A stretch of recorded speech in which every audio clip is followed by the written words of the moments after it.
Hey, welcome back to the MindShare Podcast. This is where we share strategies and insights to help you work smarter, build stronger relationships, and create the success that you deserve. This show is proudly sponsored by Kits Keep In Touch Systems, your ultimate marketing and lead generation CRM. REM, Real Estate Magazine, Canada's trusted source for real estate news and insights. And Revel Realty, redefining real estate with bold marketing, cutting-edge training, and a culture that empowers success. Learn more about our sponsors and download your free copy of the Ultimate Marketing Bundle at mindshare101.com. And of course, while you're there, discover how our full range of services can help take your business to the next level. From one-to-one coaching for personalized growth, to the MindShare Collective group coaching community for community-driven success, momentum training to build unstoppable progress, and keynote speaking to inspire and motivate your team. We are here to help you elevate your game. And while you're at it, learn more about joining the revolution to experience the bold new way that real estate is being redefined. Today's episode is number 324. And we are diving into exploring strategic branding strategies to help you communicate to dominate. He's an executive director with RE/MAX Canada. With a background in journalism, he joined RE/MAX in 2014 to lead communications and social media efforts throughout Western Canada. Then in 2019, he transitioned to the Regional Development Department to help Western Canadian broker owners fully leverage the value of the RE/MAX brand. He is also the host of 3 podcasts, and he says, impactful communication is my passion. Joining me on this episode of the MindShare Podcast is special guest, RE/MAX Canada Director, Mr. Wade Paterson. Wade, welcome to the MindShare Podcast. David, thanks so much for having me on. And episode 324, I just want to share a stat with the audience that 90% of podcasts don't get past episode 3. And you're on 324. I know I'm flipping the script here, but I just want to ask you, like, when you set out with MindShare Podcast in day one, did you ever anticipate you'd be doing 300 plus of these? Oh my God. You know what? First, thank you for bringing that up. It blows me away sometimes to think how many of these we've done, because I can tell you, I can go right back to exactly where I was sitting when a buddy of mine called me up and said, hey, we're doing something big. You need to be part of it. I said, okay, great. What's up? He's like, but I need you to get 3 podcast episodes recorded in the next 7 days. And I said, dude, I don't even have a podcast. He's like, I know. And so no idea, man. I got the 3 done. Wow. But here we are 321 episodes later at 324. Amazing. And I'm still blown away, man. But yeah, it's very cool. Thank you for the recognition. And again, thanks for making the time to be here today, man. I know you got 3 podcasts. I'm like, this guy's killing it over here. We gotta sit down and have a conversation about this stuff. I'm excited, and we were chatting before we hit the record button here that usually it's me on the other side. I'm asking the questions. And so this is a lot of fun for me to sit down with you, and yeah, it's going to be a great conversation. Well, buddy, I am certainly interested or excited to have it. And I thought what I would do is I'd set the stage a little bit today for those that may not be familiar with you. I know that, look, I say East Coast has like really a lot of the best people out here in Canada. West Coast, though, is the best coast, like to me. And listen, for everybody understanding right now, I'm sitting here in what some may think we believe is the center of the universe, but we don't. I just want to put that out there. But I'm in Toronto, and I do love being out in the mountains and being out in the West Coast. I know you're out there, but for folks that don't know, I know that you transitioned from journalism to lead these communication efforts at RE/MAX Western Canada. And by the way, I got to tell you, I don't think I shared this. I think communication is like the epitome of anything. Like, you want to build a culture, you want to have people in the know, you want to gather people together. If you don't communicate, nobody knows exactly what's going on. 100%. But you're doing all this stuff with Western Canada, and now you're an executive director. I thought we might sort of go into like what sparked your interest in the real estate game, and how did that background from journalism really influence what you're doing today? Because you said you hadn't sold real estate, you hadn't really been in that realm. It's interesting. Yeah. So I started out, I went to college in Calgary and studying journalism initially. And I grew up in Tabor, Alberta, so small southern Alberta town. See And the what? year I graduated high school, my parents retired and they moved to Kelowna. And so during the summers in Calgary, I'd come back to Kelowna and I was like, oh, wow, it's a lot nicer here than it was in Tabor, in my opinion. Beautiful place to be. And so after graduating journalism school, I moved to Kelowna. And I had the opportunity to work at a newspaper here, like a local newspaper. So I was a reporter for 3 years, very exciting job, something new every day, writing multiple stories. And it really tapped into that creativity that I love. That's one of the reasons I went into journalism. But the newspaper industry isn't necessarily the most thriving industry. And we were seeing shrinking constantly. We were seeing staff being let go. The paper size was shrinking. And so I had to think a little bit about my future as a young guy in Kelowna as well. And so I started looking for opportunities. And I guess the real estate industry found me because Remax of Western Canada was looking for someone to head up social media and communications.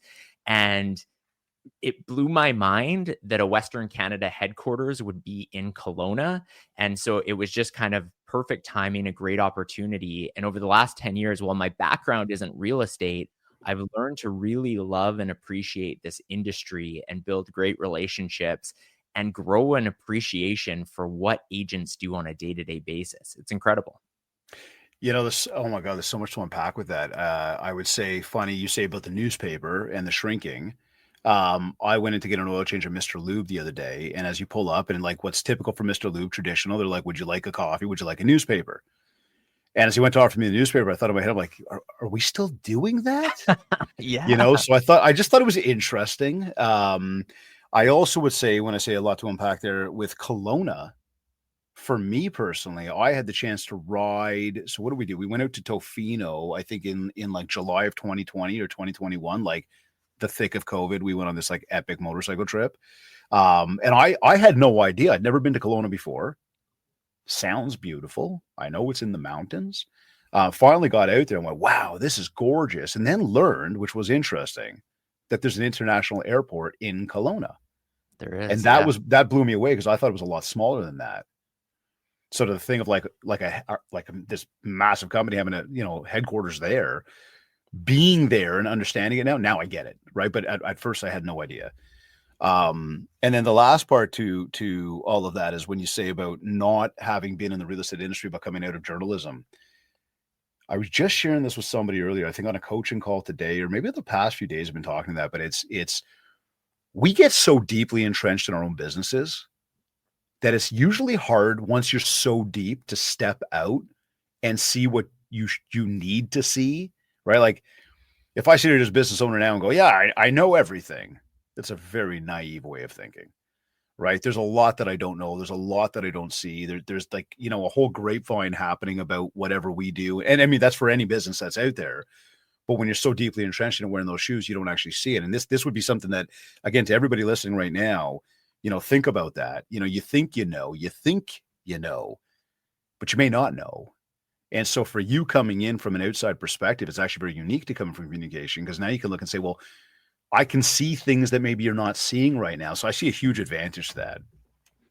But anyhow. Well, just to tag on to that, that was one interesting thing, right? Because I had a bit of imposter syndrome when I joined, and especially about For 5 sure. years in, Yep. 4 or 5 years in, eventually I made the move over to, we called it member services at the time, regional development. But then I was going and working directly with broker owners. And when I got that job, I asked my boss at the time, one of my mentors, Roy Anderson, I asked him, I'm like, Roy, why on earth would a broker want me to be their rep? Like I have a zero real estate experience. They're probably going to be super upset. And Roy helped me shift the perspective. He said, Wade, you think about a potluck, right? It's a terrible potluck if everyone brings the exact same thing. And thankfully in our office, in our Remax Western Canada head office, we had people like Elton Ash, who was an agent and a manager and an owner, and Derek Thorvaldson, who was a manager, and Roy, who was an agent and an owner. So we had a lot of that real estate experience that I could lean on because invariably I had many questions for them. But then what I was able to bring was a bit of an outside perspective, an understanding of social media, an understanding of the importance of video content. And so it ended up working out, but it took me a little while to gain that confidence. I love that analogy of the potluck. So simple, but makes so much sense. Yeah, So 100%. was there like a pivotal moment for you on maybe or like a particular project in the early days that you started working with me, because you've been there a bit now, Mhm. that really you believe sort of set that path on the current trajectory that you're on there? I think so. I think one was talking about social media and getting deep on that side of things. And so I would do a presentation. We have something called Kickstart. At the time, it was called Sales Associate Orientation. It was about once a month. And so all new agents to Remax would come to Kelowna. It was a 2-day event. And this was interesting. It kind of ties into the public speaking side as well. But what I was told about a month after joining the company is, oh, wait, by the way, next month, there's going to be about 60 new agents and you're going to give a half-hour presentation on social media. So good luck with that. And I was like, oh, Go. okay, well, all right. And then the nerves started to set in and everything like that. But anyways, over time, that repeated opportunity to be presenting in front of agents and then eventually having like being presenting and seeing them nodding their heads and that things were resonating. I think that started to kick in and gave me confidence to go deeper with that. And then one thing that really transitioned it for me was back in the day, I launched the Remax Hustle podcast. So that was before we got into the power move side of things that we do with Remax Canada. But it was one of these where I saw the trends. You and I were talking about this before about Gary Yep. Vaynerchuk, and how Yep. he's kind of influential in the marketing space. And he was talking about the importance of podcasts and why it's a really untapped opportunity. And so I just kind of went through the process of teaching myself how to edit, how to upload, all of those sorts of things. And it gave me an opportunity to have great conversations with people who were incredibly successful in the business. And then I think that information just through osmosis thought allowed me to think, okay, maybe there's an opportunity for me to grow within the company in kind of a different direction here and then bring that social media comms expertise. Very cool. Like you talk about imposter syndrome, and then as you sort of like take that full circle with the podcast, I think I remember thinking at first, and I said this to you off air, like, or no, we said it right off the top of the show, but I had no idea where to start with the podcast. Mhm. Like zero. The beauty is we do have a lot of access to information. Of course, Yep. lean on some colleagues, try to do what you can to learn. And you sit back today and go, could I teach a course on it? Absolutely, I could with my eyes closed. But not only could I teach a course just by learning, I it's through experience. And now if you just go through real life experience, I mean, I know for me, and I don't know how this works for you, but off the top of when we were doing this, I think we calculated this to be, roughly kind of rounding up here, about 15 hours a week of production for one show. And we're now at the point where it's about 5 hours of production. Right. And it's just because you begin to streamline, you get more comfortable, you get more used to what's going on. The team knows exactly what they're doing. You obviously leverage people to help you with things. Whereas at first, you're sort of running and gunning and trying to figure this thing out on your own. And it's fantastic. But again, to imposter syndrome which a lot of people feel. And I had another coaching client who mentioned that to me the other day, saying something like, sometimes I get to that listing presentation and I think I'm shocked that I'm having the opportunity to do this. And this comes back to a mindset. What am I doing from a mindset to try to train myself to say, no, no, no, you have that opportunity. You are here and you're here for a reason. Believe in that and do the best you possibly can with it. Right. So I wanted to ask you about this because, we're talking today, again, we're talking about how to communicate to dominate. For those that might have just tuned in here, we're talking with Wade Paterson, Remax Canada director, about and we're really exploring these strategic branding strategies. And we mentioned off the top in your bio, and I saw that you said this somewhere. I believe it might be on the Instagram account, but impactful communication is my passion. And I thought I'd ask you, just simply put, like, what does that mean to you? I remember being in 11th grade and there was a teacher I had, our English teacher, and he had an assignment for the day. And so he passed out just a blank sheet of paper. and each person got it. And he said, okay, your assignment today, due tomorrow, is to write something on that piece of paper. And the students were a little bit confused. They're like, what do you mean something? Like, he's like, anything. Use that paper to do what you want. As long as you write something on it and bring it in tomorrow, you get 100%. And like all the students were just joking and thinking that this was the stupidest thing in the world. And they wrote one word and handed it in, and they all got 100%. But for me, I took that piece of paper home that night and spent more time than I had ever spent on any homework assignment. And I wrote a short story, and it was probably the best thing I had ever produced at that age.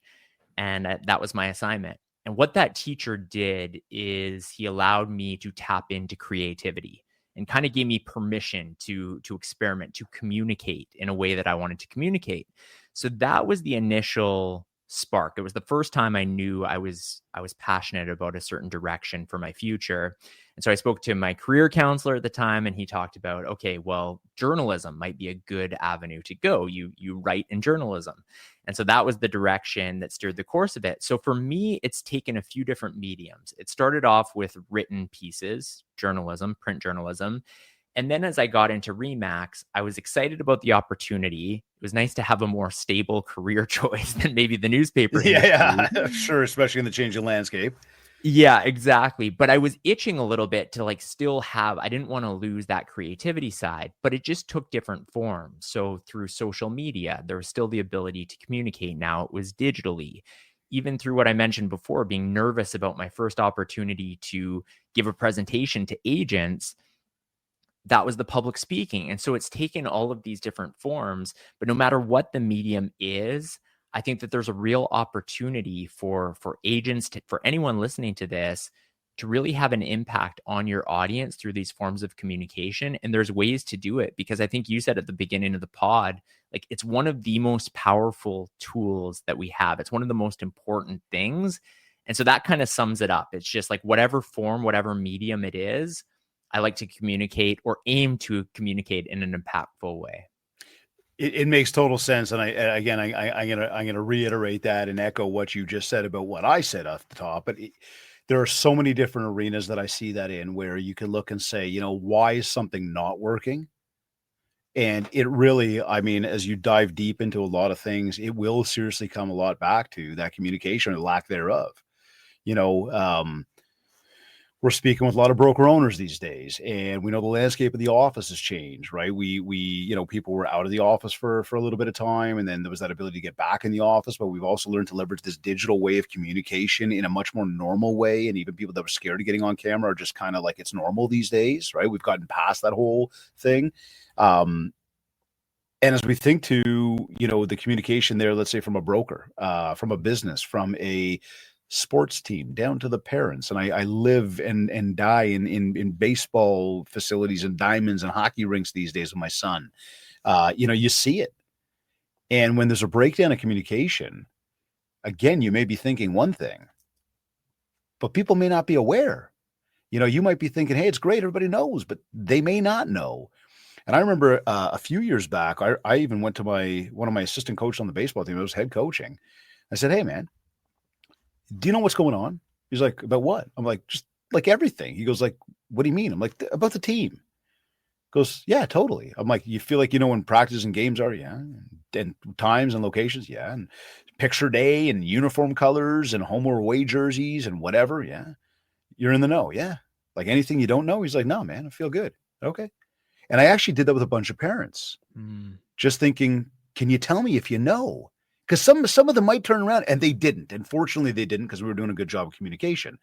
But the flip side becomes, if you're not doing a good job of communication, people go, oh, I didn't know that. And I will tell you, I ask that question a lot in my business.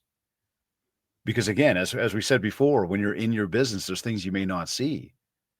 And I know for me, every once in a while, I want to ask, like, hey, do you know what we do? And some people are like, yeah, obviously. And then to other people, they're like, well, I think you've got a podcast. And you're like, yeah, but do you know what else I do?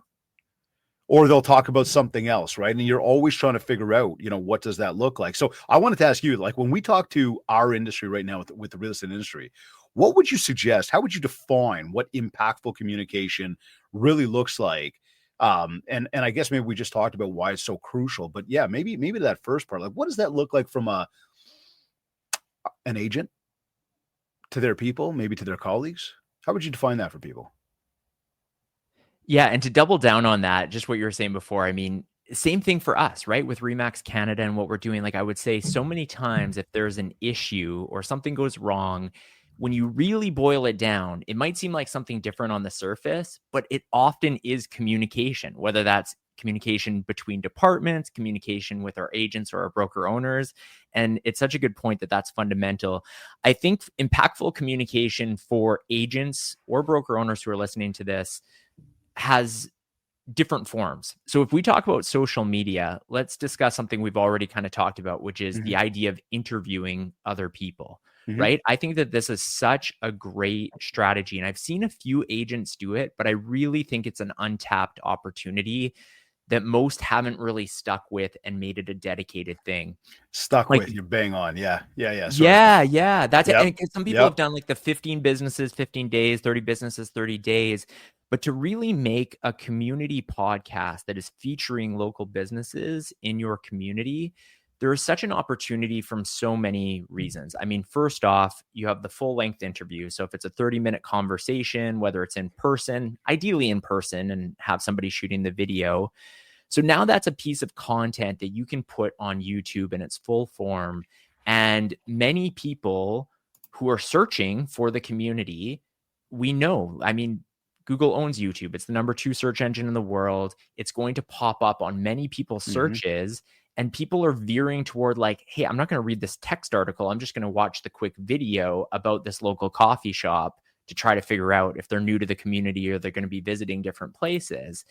And so that is an opportunity for the agent who is telling the story of the business owner, but automatically kind of making this connection of like, right? If somebody watching it likes the coffee shop, they realize that it's a real estate agent interviewing the coffee shop owner. Instantly, the viewer, without ever meeting that agent, has that little bit of like toward the agent, which is a big opportunity. So that's from like the discoverability. Then you could break down, okay, you have a full interview. I guarantee there's going to be 2 or 3 clips, probably 1 minute or less, that were really interesting from that conversation. So now you can take those in like vertical form and you can share it places like TikTok, Instagram Reels, Instagram Stories, Facebook Stories, YouTube Shorts. So now you're hitting all of these different platforms, because I think one problem that many agents have, I like to call it digital tumbleweeds. They have this one-day mentality when it comes to social media. So maybe they go to a conference and they hear somebody talking about how they have to be on Instagram and LinkedIn and TikTok. And so they create an account there and they have this one-day mentality. One day I'll figure out LinkedIn. One day I'll figure out TikTok. I'm just going to set up my account for now and kind of leave it there.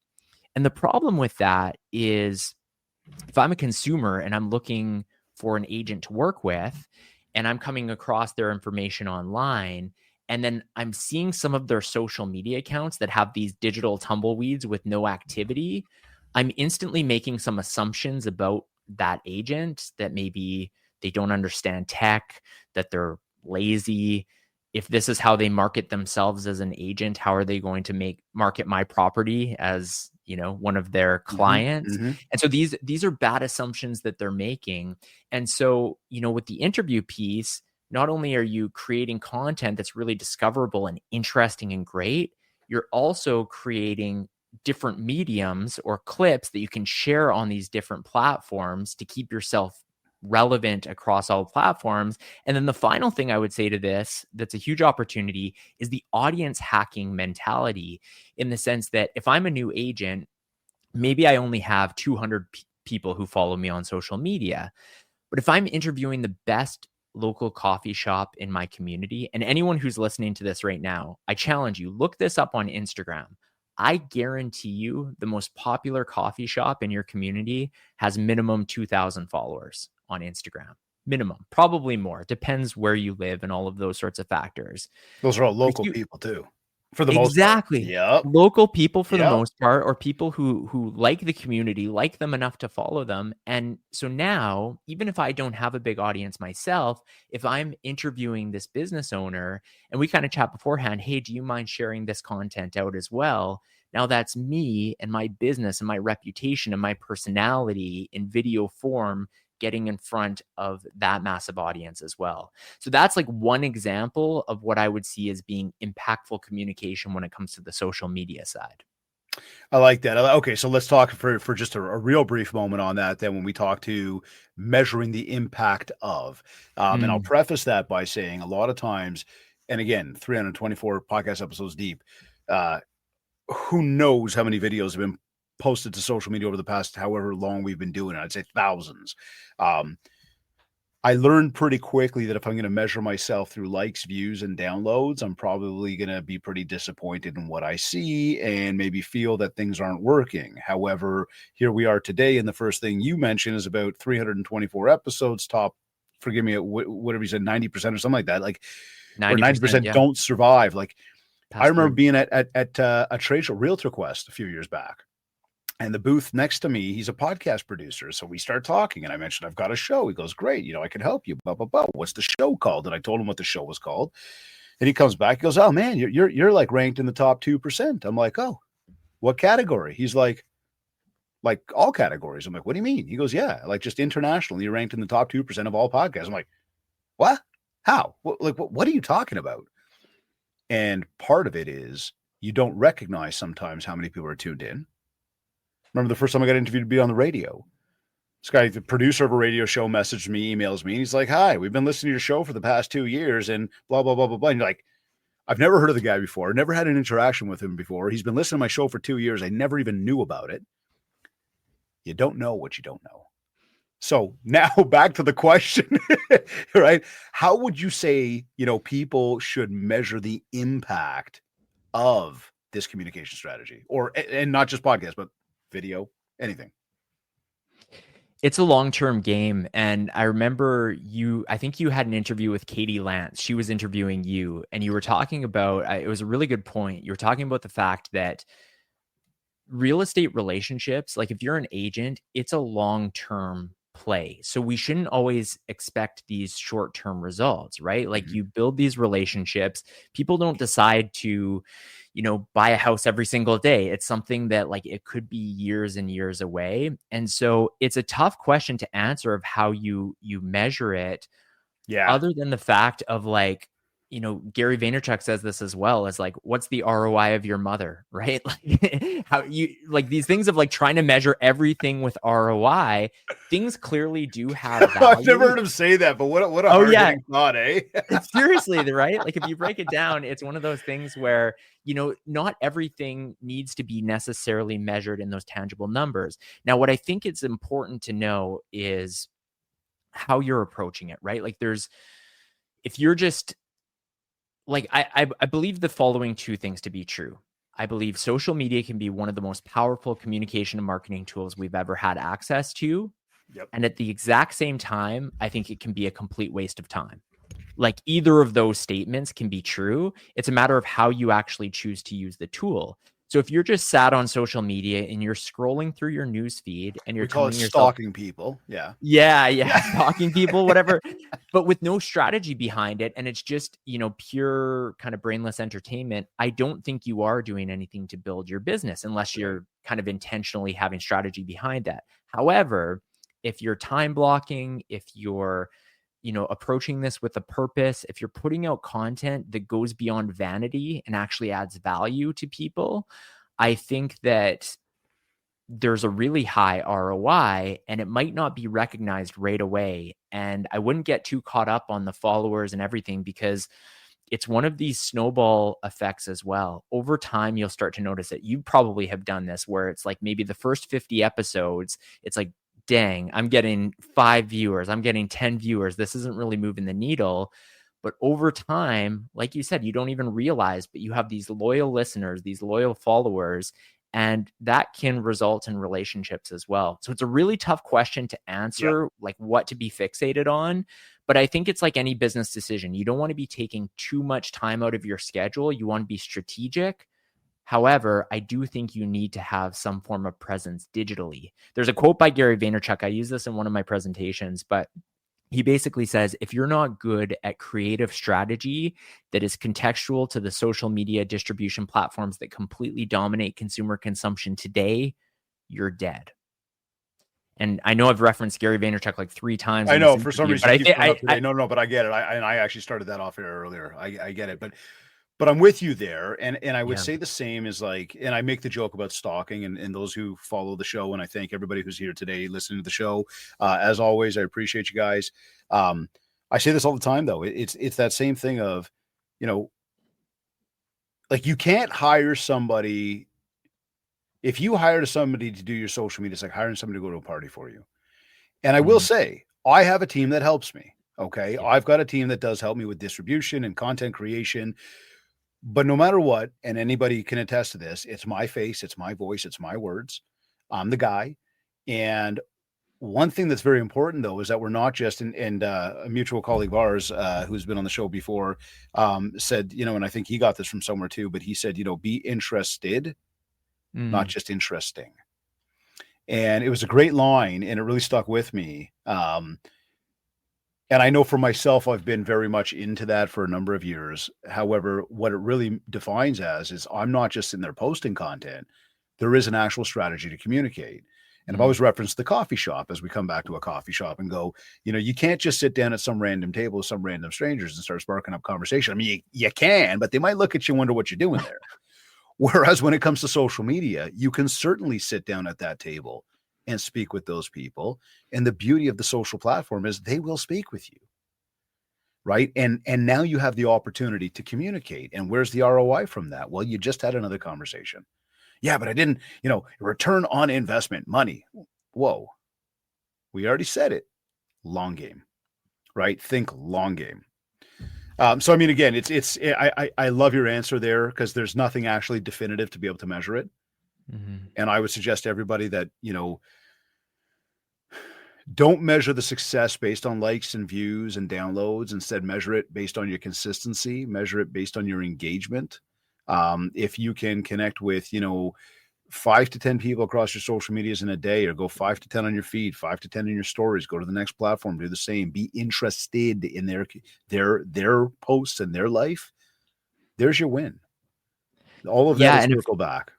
If I could jump into, there's a couple thoughts I have there. And that's the thing is you can't always control the metrics, right? And these algorithms are always changing and all sorts of things. And if you get too caught up with that, it's going to give you a lot of excuses of just not to proceed.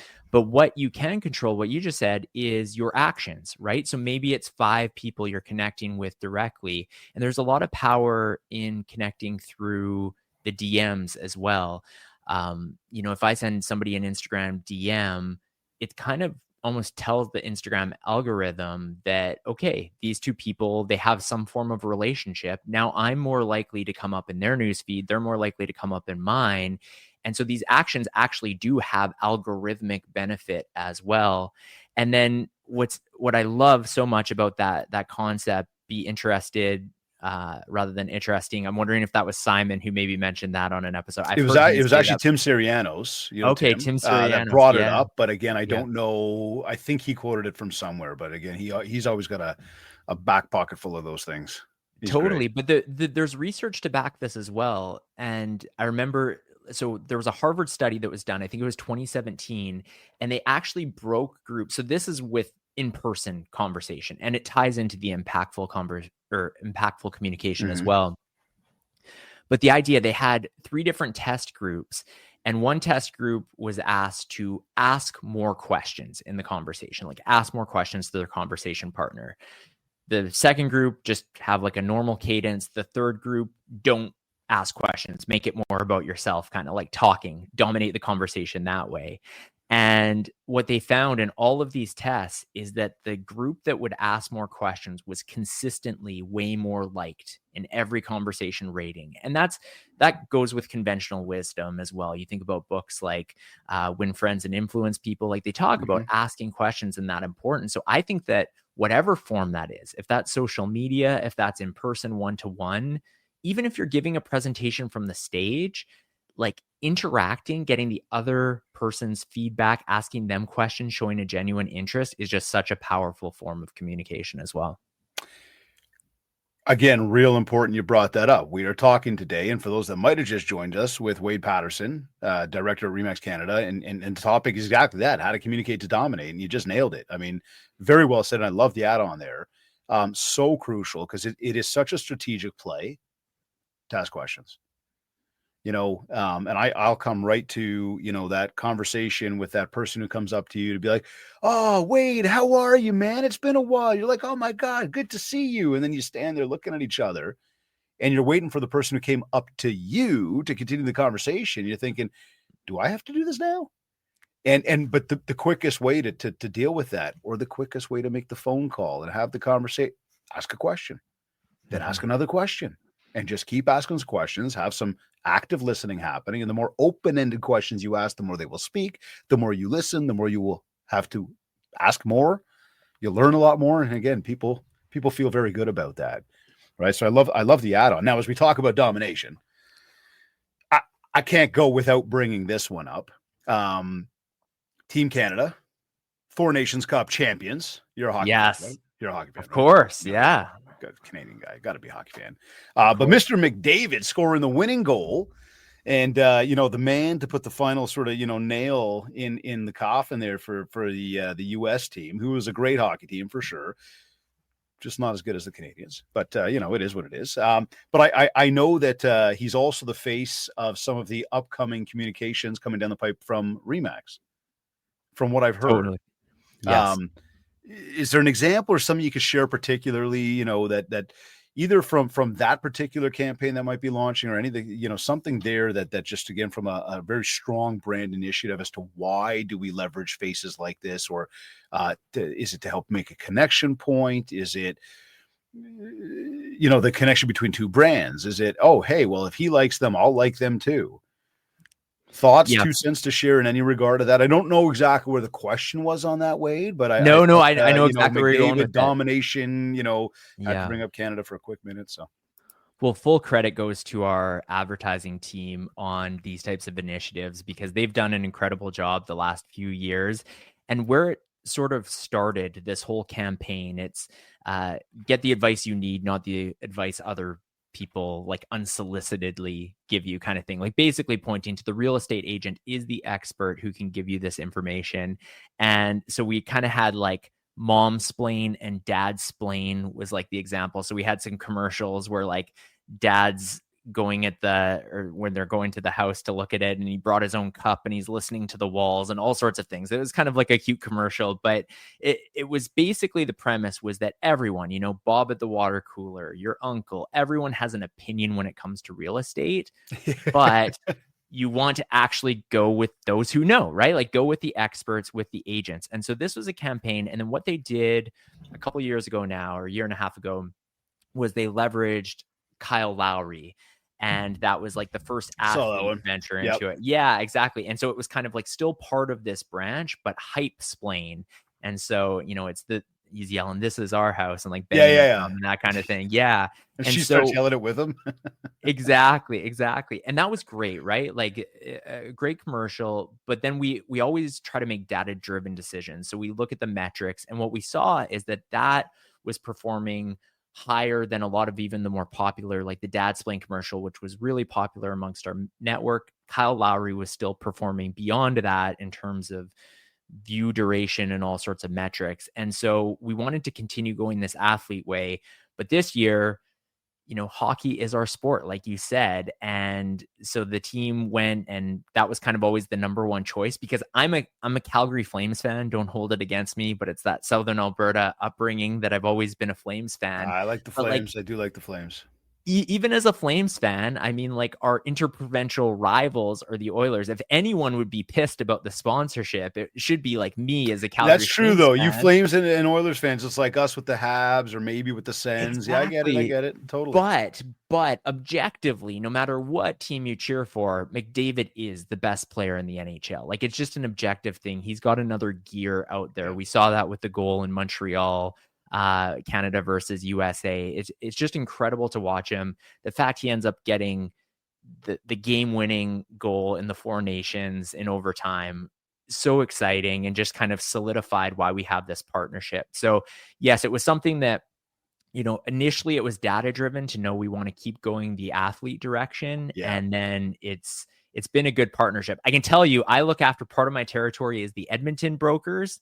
They're happy about this partnership. Oh, sure. I can imagine. Now do you actually get the opportunity to meet Connor or get to meet like Kevin and or Kyle, pardon me, and just be able to be there or what? I didn't know. Our advertising team was, though. There was a few members there and they said he was incredible, did a good job. Cool. Because that's the other thing, not to bash Connor, but he's not known for his overly charismatic personality. Yep. But I think that they did a good job tapping into the humor there. And then the agent that they casted was great. They bounced off each other really well. That's fantastic. No, listen, again, it's anytime you make connections on that level, there's a subconscious that triggers for people. So I thought that was interesting. So, going back to this podcast thing for a minute, because I sort of mentioned this off the top of the bio, but you're hosting 3 podcasts, right? Is that current 3 podcasts? Yeah, one is really infrequent. So because there's one there's one that's Keys from Keynotes. Yeah. And then the other one, Show Me the Crypto. So how this breaks down is, crypto guy. A little bit. I'm interested in the blockchain side of things. So with Remax, originally it was the Remax Hustle podcast. And then when we became Remax Canada, we branched out to Power Move. So that's the Remax side. Love doing it. I get to interview young leaders from across the country as the YLN branch on that. And then I'm starting to do some broker interviews as well. So love that. Super fun. And it kind of continues down that path. I also, speaking on the impactful communication side, I have a YouTube channel that's all about helping people with their public speaking skills, gaining confidence from the stage. And so a podcast I thought would be fun to start on that would be interviewing actual professional keynote speakers who are really good at their craft and asking them questions like, do you get nervous before you take the stage? What's your preparation like? Because I figured I'm always striving to be a good communicator from the stage, but that I could learn a lot from these individuals. So I don't know about you, David. For me, sometimes podcasting is this selfish way of just wanting to get one-on-one time with people to learn from them directly. And oh my God, I'll tell you right off the hop, it's and that's here. Go right back to day one. Yeah. There's something I would have never thought about. Yeah. How much I have been able to learn from, including yourself, how many guests we've had on the show and asking different questions along the way, sometimes some similar questions, and just sometimes you repeat a question because you're like, I want to know more about that. Let me just keep getting insights. It's like reading a book. You're going to hear a similar story oftentimes, but it's maybe, or a similar journey with different story, or similar story with a different journey, whatever. You get my point. The point is it's like you're going to be able to take something from that, right? So I'm so with you on that, man. You learn so much. David, so to get Chris Voss at a speaking event, it's tens of thousands of dollars, probably more, maybe close to $100,000 to get him for a speaking event, to talk to a room full of people. You had a one-on-one conversation with him. Yeah, man. Sort of are you kidding me? Right? That's the beauty of cool podcasting as well. That was a cool story. And you know what? That comes back here. Let's leverage that for a second. I love the research you've done here, man. You're good. He and you talk about communication. He and I literally physically bumped into each other walking. One of us was walking in, one of us was walking out of a restaurant. We're both on the same stage the next day. And it just so happened that we bumped into each other. I kind of looked up, he looked up, and I went, Chris? And he went, David? And in my head, I went, what this guy knows who I am? Talk imposter syndrome. Here we go. Right. And anyways, one thing led to another. And I literally went for it. And he obliged, and it was a very, very cool thing, and of course the conversation was awesome. And anybody who hasn't tuned into that episode, I don't know what number episode it was, but go back through the history of our podcast, go catch that one, because he was absolutely fantastic, but nice pickup there, man. Nice pickup. So tell me something. Are you, 3 podcasts, this role with Remax, you got all sorts going on. There's obviously a personal life. Are you a scheduled guy? How do you leverage time? how do you really get it all done in a day? What's that motive, that what does that look like for you? Daily Yeah, method of operation, let's call it.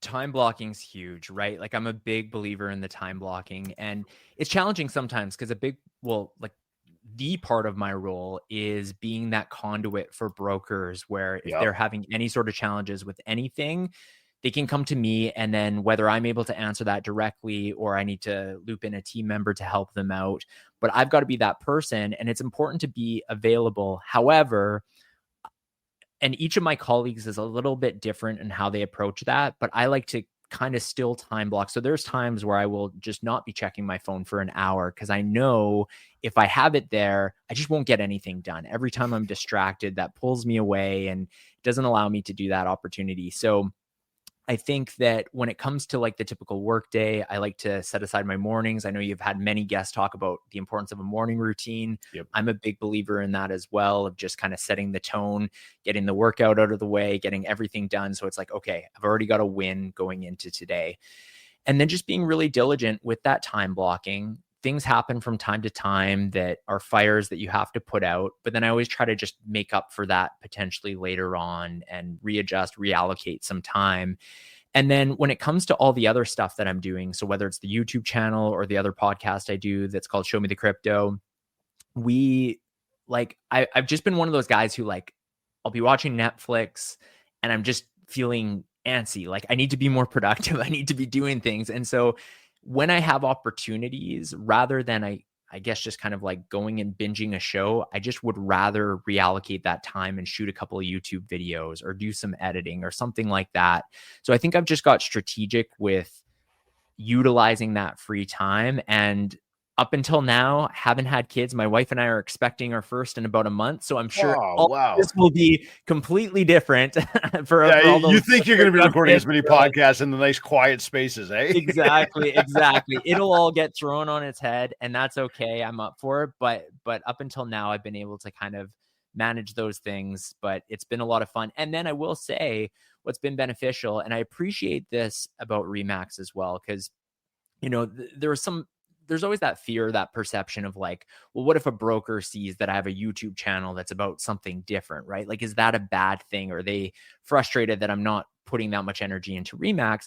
But the reality is everything that I've done on the side has almost been a testing ground for what I can be able to bring back to the agents when I'm meeting with them or presenting with them. Because, as I went down the YouTube journey, I was learning a lot of things. I at one point was running some ads. These are things that I could then have the experience myself that I could share with the agents and kind of enhance the training from that point of view. And so I think it's been a positive, but at times it's challenging, and it will get more challenging. Oh, listen, I mean, look, I think there's two sides to that. One is the more you do anything, the better you get at it, the more you learn. And this whole thing of chasing perfection, there's really no real definition to the word perfection. So it's truly understanding as well that as you're doing, you're going to make mistakes, accept it, embrace it, learn from it. I mean, is that not the path towards success? Is loaded with failure, loaded, and you have to look at it as a stepping stone. We get so caught up in looking ahead to what we don't have. We rarely take stock of how much we've accomplished. And when you realize that and you go, wow, look how far we've come. I may not be where I'm going, but I'm certainly very pleased with where I am. And that's, again, if you can take a moment to actually, compartmentalize what you've done. Speaking of, I guess, failure, are there any common challenges that you see specific to the real estate industry that agents, maybe brokers, are making? And do you have any specific suggestions maybe that come to mind? I know, again, you're very much on the spot on something like this, but that we might be able to help them, just to kind of work through that stuff. Well, go back to social media. That's the first one that comes to mind. For sure. So especially with Instagram, I noticed this a lot, that a lot of agents and offices are guilty for this as well, but it's in a bit of a different form. So for agents, they will have maybe 5 or 6 templated versions of photos that you could scroll down their Instagram profile and you'll never come across a different piece of content. So it might be just listed, just sold, market update, just listed. all of those things, right? And you could scroll and scroll and scroll and nothing's different. I think what's important to remember is what the average consumer life cycle is like of a client. Because if a client is following you on Instagram, in that moment in time, if they're looking for their new house, real estate is probably dominating their world, right? Like they're so interested in what's happening. And so if they're scrolling through and they see one of these templated pieces just listed, just sold, market update with a few icons and numbers, that might actually be adding a little bit of value to them at that moment in time. But as soon as they move into that house and they're happy, it might be 5, 10, 15 years until they're ever back in that same sort of mindset. But then they go back to Instagram the next day and they still see these templated pieces of content with nothing else. You're no longer adding value to that person. You're actually just kind of cluttering up their news feed. And so I think that the important piece for agents is to think about like, how can I add value no matter where they are in that life cycle? And I think that there's two main ways. The first is educational content, which is probably the majority of listeners would fall into that bucket. And then the second is entertaining. And I think you have to have the right personality to be able to do this, because it's really cringy if it's somebody with an inauthentic trying to do something that's funny and that's not their personality. You can just tell. You can just tell. So you have to be authentic there. But the educational piece, great example. I use this a number of times as well, but so the Stone Sisters group in Kelowna here, I remember Tamara and Shannon, they did a video a couple of years ago where they were just outside of City Hall, and it was like a quick Facebook Live. And they were like, hey, everyone, we just attended the city council meeting. There's some changes happening to RU7 zoning bylaw. Here's what was discussed. Here's what was decided. Here's what it means for you. And they made it really easy to understand. And I was thinking, damn, like no matter where I am on that timeline, they're adding value to me. They're teaching me about what is happening in my community, something that could impact me. It might be something as simple as you're at a house and you come across a furnace filter that hasn't been changed in far too long. Great chance to shoot a quick video reminding homeowners, every 3-4 months, whatever the timeline is, be sure you're changing that. And it's like these little sprinkling pieces of value, no matter when it is that the client is seeing it, I think is a really important piece. And then again, going back to like even the icons with like market update, because I see these a lot, right? The little icons and like up percentages. What do those numbers mean? Because for the average agent, it's probably really obvious. But for the average consumer who's not an expert in real estate, those might mean nothing.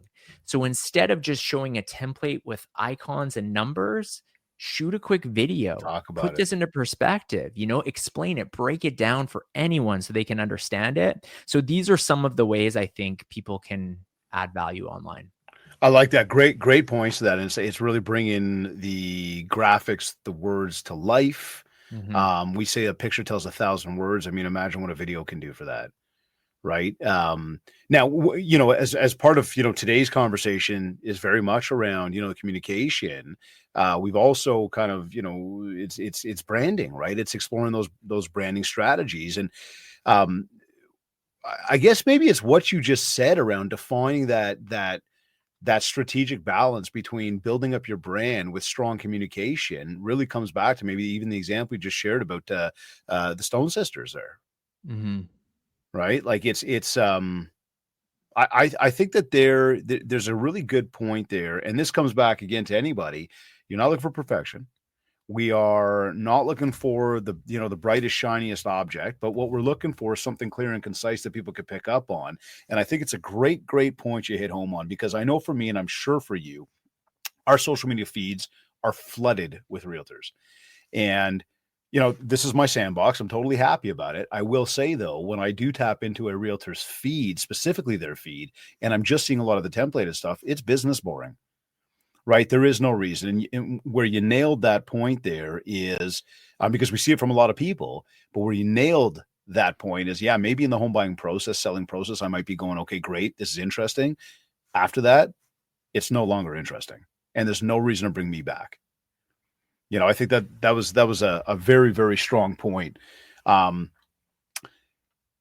Now, this is a lot of learning for people. And I also know, being in the education space here in the industry, that there are a lot of people that don't feel that professional development, personal development is as important to the bottom line as it is to just go out there and work in a day. They don't necessarily see a ton of value potentially in investing in themselves. Maybe they don't have the money to do so. What would you say to anybody in that regard across, and this could be the social landscape, the communication landscape, speaking in front of people landscape? I mean, what would you say to anybody who when we talk to that idea of development, self-development, again, personally, professionally, but they're like, I don't think I need to, or I'm not ready for it. What do you tell people? Yeah, like there's statistic answers, and then there's kind of like anecdotal, which I'll get to in a second. But from a statistical, using again Remax, because that's where I work as an example, we have this Kickstart session that I mentioned before, which is for new agents. And at one point we ran the stats, and it was something along the lines of 80% of those who attended this 2-day training seminar in Kelowna were far, far more likely, or were still in the industry 5 years later, versus those who joined Remax, didn't attend the seminar, and then 5 years later, right? Like, it was the total inverse, which was really crazy. And I know for as well, Remax University, again, using that as an example, the statistics on people who have taken several courses and then their average GCI is higher than those who haven't. And so, that's from the brand perspective what we see. But for myself, I mean, I just think about like, darn, like if you can throw in some audiobooks in habits you're already doing, rather than maybe just listening to music all of the time. Like for me, that's been a huge hack of just like, it doesn't even feel like I'm sitting there, because I'm bad with just sitting and reading a book kind of thing. It takes me a Me long too. time. Can't but do like, it. I know.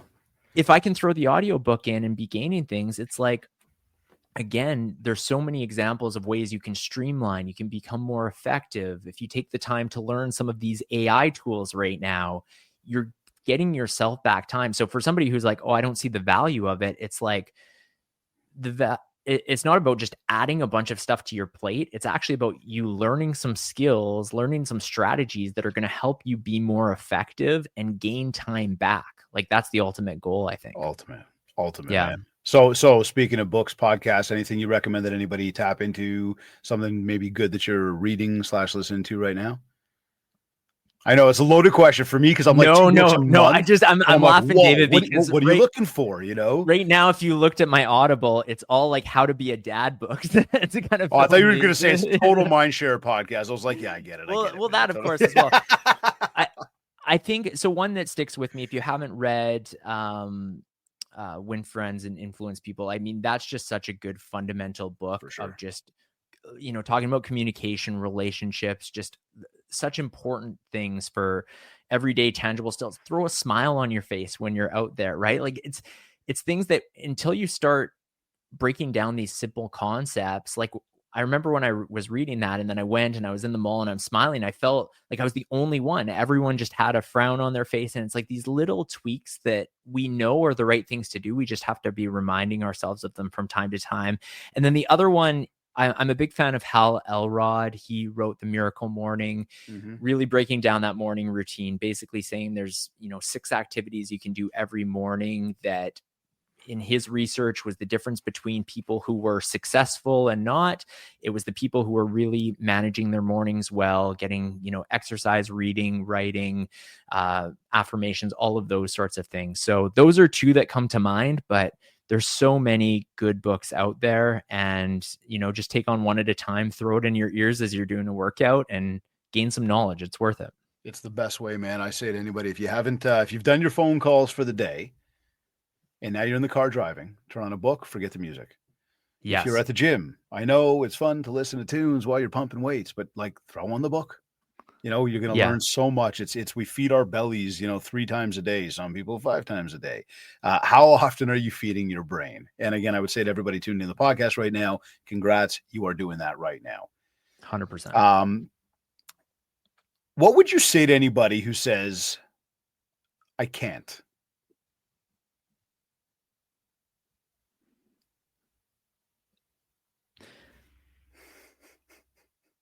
That's a tough one. I mean, it's it's not true, right? It's the quote of whether you think you can or you can't, you're probably right. Like, it's all about shifting the mindset on that particular thing. I'll pair this to a specific example, because I think one of the most common is video, right? When people think Yeah. about video, they're like, wait, I can't. Like, I hate how I look on video. I hate how I sound on video.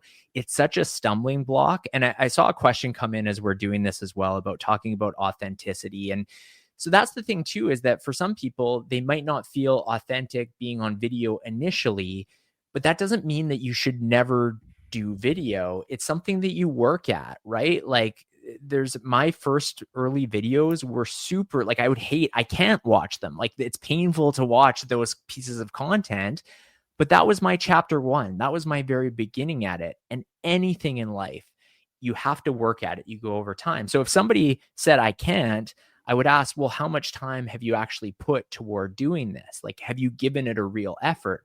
And if they've spent years and like it just hasn't worked out on whatever they're trying to do, it's like, okay, fair enough. You've got like the backup. But if you've tried it once or twice or 20 times and you're like, I can't do this, it's like, go try it 200 times and then tell me that you can.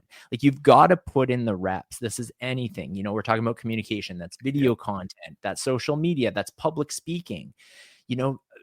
I still get nervous every time I give a presentation. I'm curious, David, for you, you do a lot of presenting as well. Do you still get the nerves at all, or is that not such a factor? It's an interesting timing of that question. First, I'm trying to think of which way to answer this for you. I would say on one hand, yesterday happened to be maybe one of the more nervous times I've had speaking. And go figure this. It was for an audience of a whole 25 people. And the question is, well, what made you nervous? And I know oftentimes when I get into an audience, I happen to know a lot of folks in the audience. It's certainly not everybody. There are a lot of people that will know me, and certainly not everybody. And you kind of do your thing and you just go. This one particularly happened to have a few of my coaching clients in it, an old client in it, as well as a cousin of mine in it.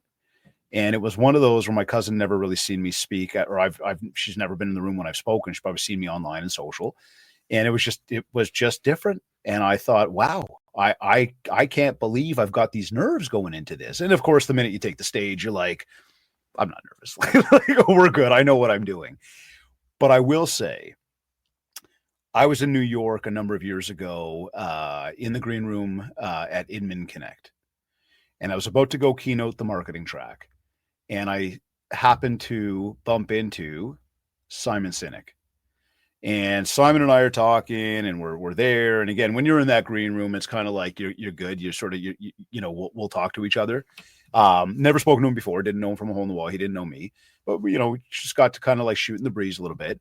And I said to him, I got to ask you something. He says, yeah. I said, do you still get nervous when you go up there? And he looks at me and he puts his hand on my shoulder and he's like, David, if you don't get nervous, it means you don't care. And my shoulders dropped and I was like, I took this sigh of like air and I was just, wow, thank you. And it made me realize that it's okay. Then though, what I did, and this has taken time. Okay. This has taken a lot of time for me to do. And it's come with a lot of practice. Talk about what you just mentioned of, try it 200 times and see where you go. I've had the opportunity to speak a lot more times than that at this point, and there's still the butterflies that happen. But there was a point in me a number of years ago, from all the practice that I've done and the courses I've taken and the learning about keynote speaking and everything else that I've done to continue to hone my craft. And I'll dare I use the word perfect. There's no such thing. And I know I can continue to get better. I started to channel what felt like nerves. I channeled that through my mind and said, no, it's not nerves. It's complete adrenaline. And it's now the self-talk of, you are about to go crush it. You're going to do a fantastic job. You know your content. You know your audience. You're comfortable up there. This is not nerves. You're just excited to be there. And through the simple paradigm shift in my own mind of self-talk, literally self-talk, And of course, there's other little practices I take. Like if you ever see me with earbuds in my ear before I'm about to take the stage and I'm like bopping my head, I'm probably listening to Ramble On by Led Zeppelin because I'm literally about to go ramble on, like whatever it is, it just gets me hyped up. And then you take that stage and you're ready to rock. And seriously, the nerves just kind of fall away. So I know a long-winded answer to a shorter question, but it truly was about self-talk and channeling what that feeling really is, because our minds will tell us it's one thing. But hey, if my mind can tell me it's one thing, why don't I tell my mind what it really is? Make my mind think it's something else and then channel that. I love that. And for me, in my experience, like the times I haven't been nervous or I've just been like, oh, this will be a breeze, those usually don't go the best. Like those are the times where like I'm like, damn, like I should have been a little more prepared for this or that type of thing.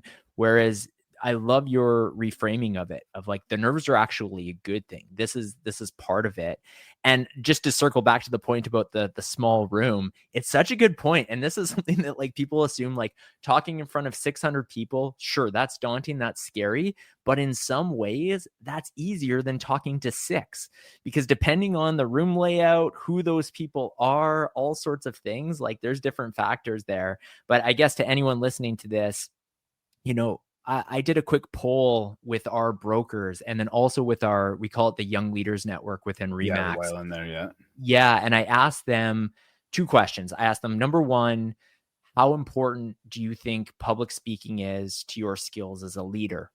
Both, Young Leaders Network leaders, brokers, obviously leaders of their offices. Yep.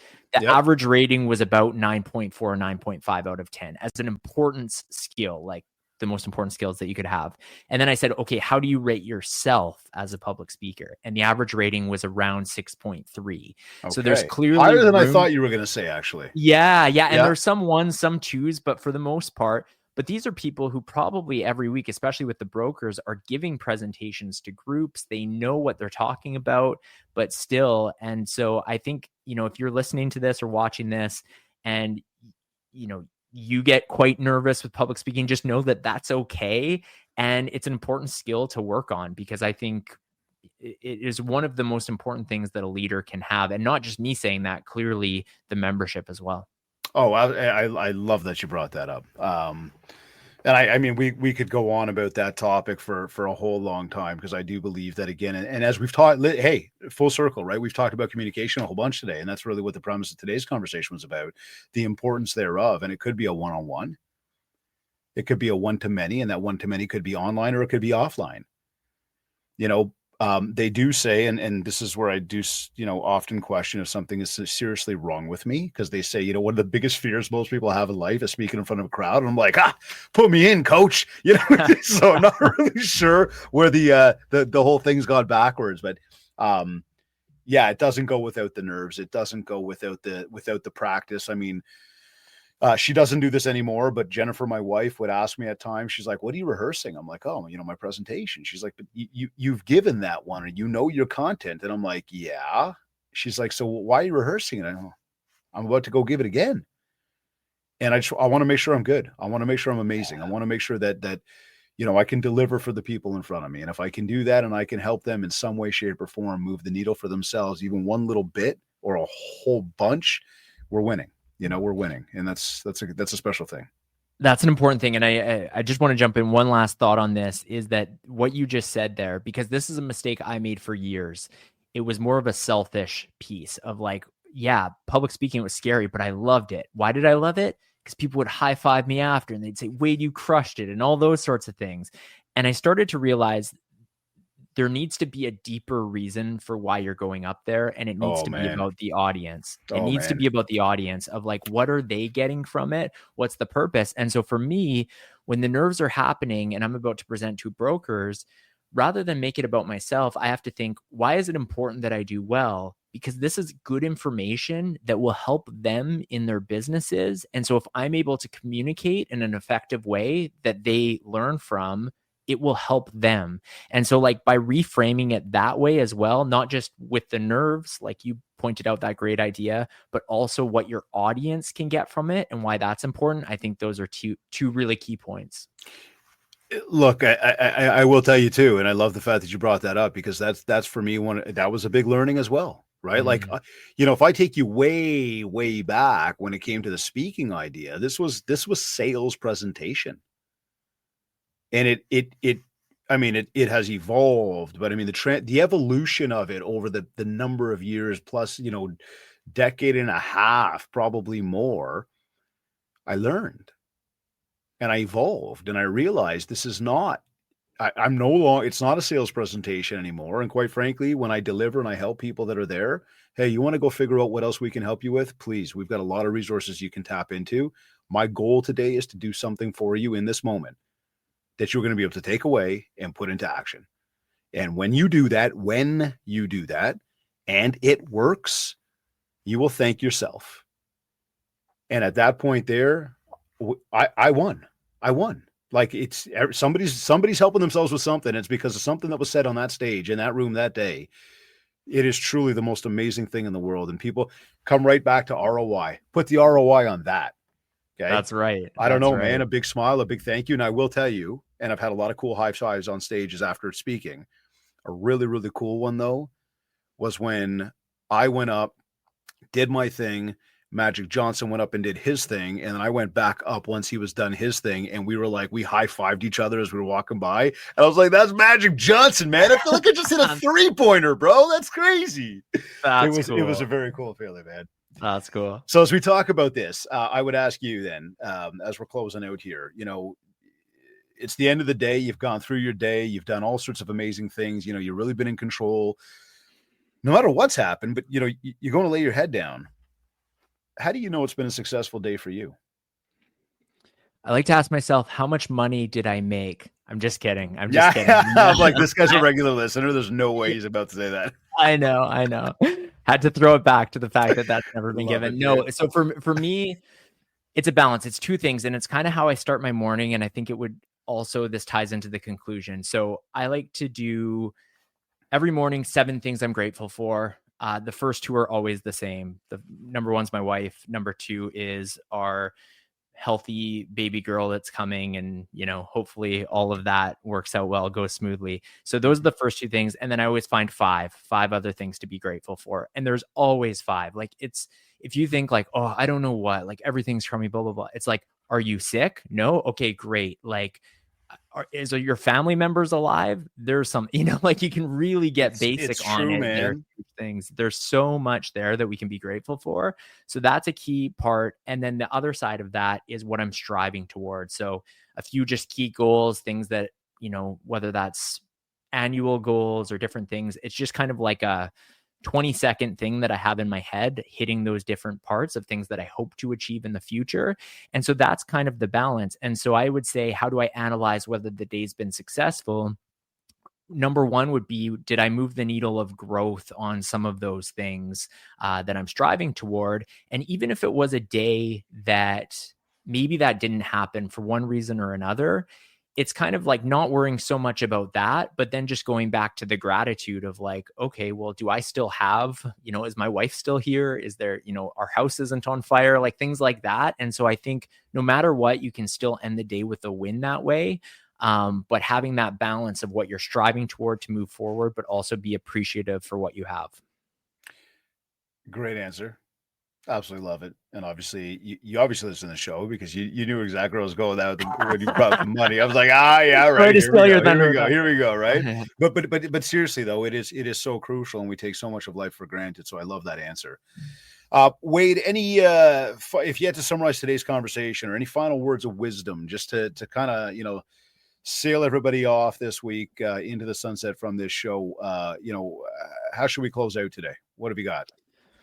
I'd say just start small, right? Like, all of these things are daunting, whatever we're talking about. If we're talking about social media and leveling up, if we're talking about the idea of starting to do more video content, if we're talking about the idea of utilizing AI, everything is overwhelming at the beginning. Just pick one thing and then time block, set aside half hour in a week as a starter, right? That non-negotiable, you will work on that particular skill over and over and over, and just make progress. Social media, if you're brand new to it, start with one platform. If you're wondering, well, what platform? What do you like using? Or what platform do you think you'll like using? And then question number 2, what platform do you think your clients are using? Go there, start to experiment. Don't take yourself too seriously, because social media is also a place people go to escape some of the seriousness of life. So if you can meet them on their level while still being contextual to your business, you're winning. Those are my thoughts. Absolutely amazing. Once again, today we were joined by Mr. Wade Paterson, Remax Canada Director, talking about how to communicate to dominate, exploring strategic branding strategies. Wade, absolutely phenomenal conversation today. Thank you very, very much for all the insights and all of the time. This was awesome. Thanks, David. This was a lot of fun. Absolutely, buddy. You've either been listening to this, you've been listening to the MindShare podcast, whether it's been on my website, maybe it's been on one of your favorite podcast platforms. I want to say thank you. And of course, if you visit the website, when you visit the website, of course, you're going to go to the website. Check out our full range of services, from one-to-one coaching, the MindShare Collective group coaching, momentum training, keynote speaking. All of it is there to take your business to the next level. We truly, truly take a lot of pride in helping everybody do that. Don't forget to download your copy, or your free copy, of the Ultimate Marketing Bundle while you were on the website. It's all in place to help you build more mindshare, to get more market share, and of course, learn more about joining the revolution. For all inquiries, just get in touch with us today. If you haven't yet, we ask you, please go on over to ratethispodcast.com/mindshare101. You can do that on your Android and or your Apple smartphone. And give us a quick little rating. Tell us how much you love the show. If we haven't connected on Facebook and or TikTok yet, it's MindShare101. And of course, please follow, if we're not on Instagram, at David Greenspan 101. Want to take a quick moment to say a big thank you to Kits Keep in Touch Systems, REM Magazine, and Revel Realty for their continued support of the show. This has been another episode of the MindShare Podcast. Thank you for tuning in.